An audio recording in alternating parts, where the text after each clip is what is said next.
ಅತ್ಯಾಚಾರ ಆರೋಪ ಕೇಸ್ನಲ್ಲಿ ವಕೀಲ ದೇವರಾಜೇಗೌಡ ಬಂಧನವಾಗಿದ್ದು ಪೊಲೀಸ್ ಕಸ್ಟಡಿ ಮುಗಿಸಿ ಹಾಸನ ಜಿಲ್ಲಾ ಕಾರಾಗೃಹಕ್ಕೆ ದೇವರಾಜೇಗೌಡರನ್ನ ಹಸ್ತಾಂತರ ಮಾಡಲಾಯಿತು.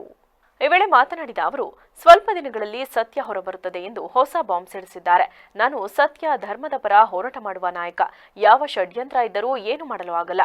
ಎಲ್ಲರೂ ಕಾನೂನಿನ ಮುಂದೆ ತಲೆಬಾಗಲೇಬೇಕು. ಕಾನೂನಿದೆ, ಸತ್ಯಕ್ಕೆ ಜಯವಿದೆ, ತಲೆಕೆಡಿಸಿಕೊಳ್ಳಬೇಡಿ ಎಂದಿದ್ದಾರೆ.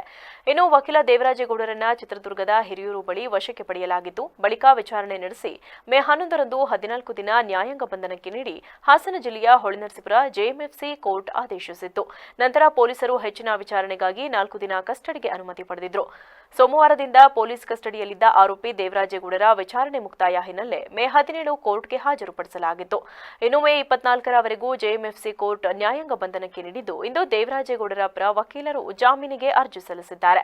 ಪ್ರಜ್ವಲ್ ರೇವಣ್ಣ ಪ್ರಕರಣದ ನಡುವೆಯೇ ವಕೀಲ ದೇವರಾಜೇಗೌಡ ತನಗೆ ಲೈಂಗಿಕ ಕಿರುಕುಳ ನೀಡಿದ್ದಾರೆ ಎಂದು ಏಪ್ರಿಲ್ 1ರಂದು ಸಂತ್ರಸ್ತೆ ಮಹಿಳೆಯೊಬ್ಬರು ಹೊಳೆನರಸೀಪುರ ನಗರ ಠಾಣೆಯಲ್ಲಿ ದೂರು ದಾಖಲಿಸಿದ್ದರು.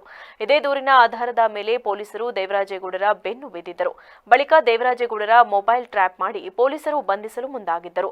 ಆದರೆ ವಕೀಲ ದೇವರಾಜೇಗೌಡ ತಾವಾಗಿಯೇ ಪೊಲೀಸರಿಗೆ ಸಿಕ್ಕಿದ್ದರು. ಬೇಲ್ ಇವಾಗ ಆಗ್ತಾ ಇದೀವಿ. ಈಗ ಪಿಸಿ ಕಸ್ಟಡಿ ಮುಗಿದಿದೆ, ಪೊಲೀಸ್ ಕಸ್ಟಡಿ ಮುಗಿದಿದೆ. ಎಲ್ಲ ಸತ್ಯ ಹೊರಗೆ ಬರ್ತದೆ. ಸತ್ಯ ಧರ್ಮದ ಪರವಾಗಿ ಹೋರಾಟ ಮಾಡೋ ನಾಯಕ ನಾನು. ತಲೆ ಕೆಡಿಸ್ಕಾಕ್ಲ ಧೈರ್ಯವಾಗಿದೆ, ಆರಾಮಾಗಿ. ಯಾವ ಷಡ್ಯಂತ್ರ ಏನು ಮಾಡಕ್ಕಾಗಲ್ಲ. ಕಾನೂನು ಮುಂದೆ ಎಲ್ಲ ತಲೆ ಬಾಗಲೇಬೇಕು. ಕಾನೂನಿಗೆ ಸತ್ಯಕ್ಕೆ ಜಯ ಇದೆ. ತಲೆ ಕೆಡಿಸ್ಕಾಕ್ಲ ಬಂಧನದಿಂದ ಯಾರ್ದಾರ ಕೈವಾಡ ಇದೆ ಅಂತಲ್ಲ, ಸತ್ಯ ಮುಂದೆ ಬರ್ತದೆ.